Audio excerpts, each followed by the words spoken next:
Maintenant, autour de Revenu Québec d'être visé par un vol de renseignements personnels. 23 000 employés sont touchés. Alors, Sébastien, la Sûreté du Québec a arrêté 2 personnes?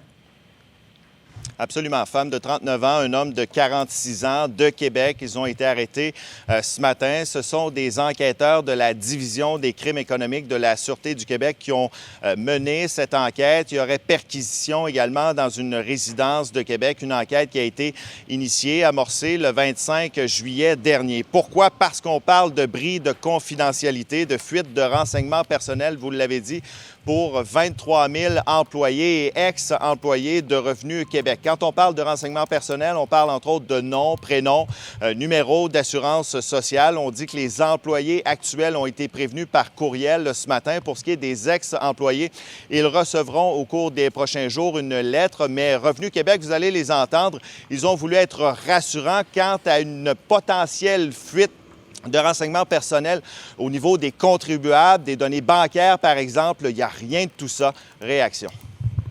On veut rassurer la population. Ça ne concerne aucunement les données bancaires ou encore les renseignements fiscaux des employés et même des citoyens. Donc, c'est vraiment des informations personnelles. Pour la grande majorité des cas, le nom, le prénom et le numéro d'assurance sociale. Dans un nombre très, très restreint également, soit la date de naissance ou encore le salaire aurait également été impliqué. Bon, Revenu Québec n'a pas véhiculé d'informations avant parce qu'on ne voulait pas, nous dit-on, nuire à l'enquête qui était menée par la Sûreté du Québec.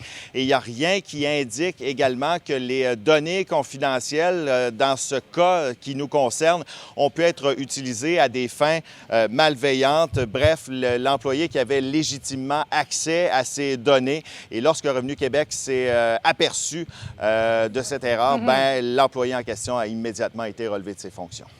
Merci beaucoup, Sébastien.